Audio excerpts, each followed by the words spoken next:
we go. 1, 2, 3,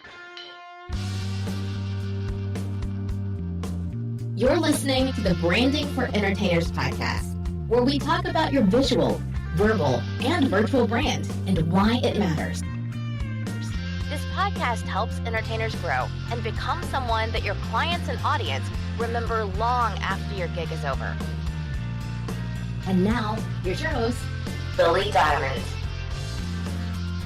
Well, hello guys, Billy Diamond here of Branding for Entertainers, and I realized that I have not dropped a podcast since November of 2019. Now, in the mix of all this, we have had COVID-19. And, I really debated, do I want to bring anything out about this? And I have to be honest, I've kind of contemplated this for a little while. As somebody who is in the arts, somebody who produces podcasts, somebody who helps other individuals with their branding, you would think I'm the guy that's on the front end, right? The reality is I've gone through my own mix of emotions. In fact, let me share with you just a couple of those emotions that I felt. I have felt anxious. I felt depressed, stressed. I felt anxiety. I feel like my life is a little bit unscripted. There's been times I felt alone. In fact, my brain has been going at 90 miles an hour at times. And then there's other times I just feel hopeless. Then there's other times that I even feel hopeful. There's times where I feel anger. There's times where I feel distracted. And there's times where I have a very artistic mind. And you know what? I bet I'm a lot just like you. I've dealt with all the emotions of COVID-19, just like you have. And I'm reminded of a time in my career where I was crisscrossing the country, and all of a sudden I decided to get off the road. I called my California agent and said, I'm done. He said, what do you mean you're done? Why would you quit? Well, let me tell you. I had a child sitting at home while I was crisscrossing the country. I shared this in previous episodes where I talk about this, that it wasn't about the money, because money can be regained. And you might be sitting at home right now thinking, how in the hell am I going to recoup from COVID-19? I got news for you guys. It's a passing, fleeting thing. Is it real? Oh, hell yeah. But I want to assure you that we can all get through all of this. I think it's important that I bring you some clarity, not just my own clarity, but the clarity of others and the shift, the dynamics of how the entertainment industry is shifting. And over the next few weeks, that's exactly what we're going to talk about. It's not about this content, this content, this content. What can I give you next? It's about really stepping back, understanding the person, understanding what the hell is going on in the world, and being able to offer something really powerful.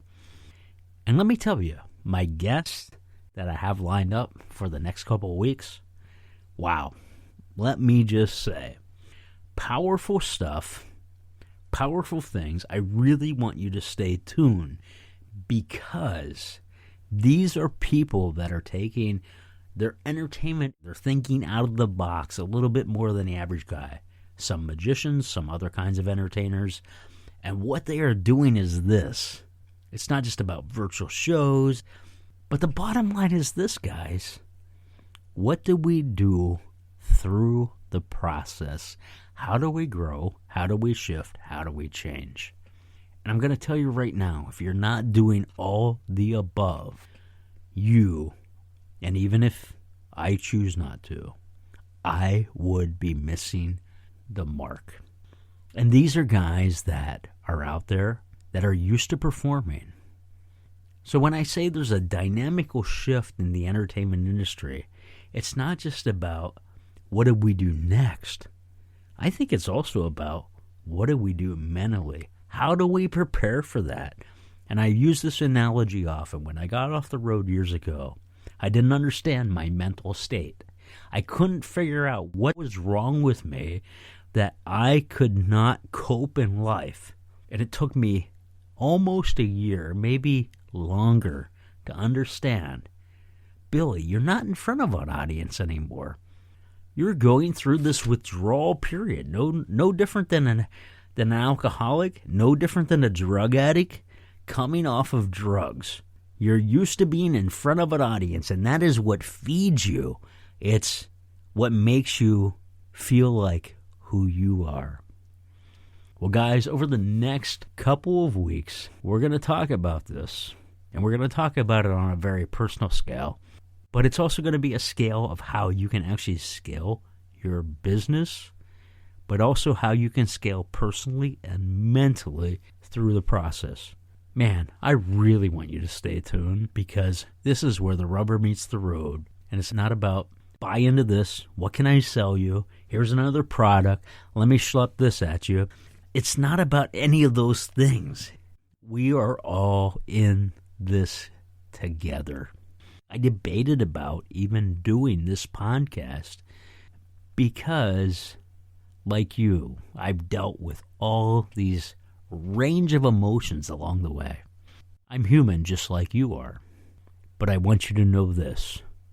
We can and we will get through this.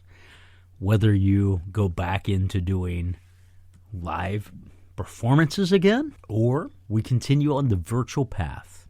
And I think the virtual path is a kind of a cool thing. I don't necessarily know that it's for me, and that's just my opinion. As a branding guy and as a guy that can look at something and say, well, I'm over here, then I'm over here, and then I'm over here. I don't care how good you are as a performer. I'm sorry, but there's nothing that beats live entertainment. Sorry, that's just the way it is. But those are all things that we're going to talk about when it comes to your brand in the next couple of weeks. We're going to get opinions of all kinds of professionals, from comedians to magicians to a bunch of other entertainers in between. So do me a favor. Will you do me a favor? Please? Will you stay tuned and check out what we have upcoming? A day from now, I'm going to drop a new podcast, and I hope you're just as excited as I am, because you're going to want to listen to our guest. Thank you so much for tuning in to Branding for Entertainers.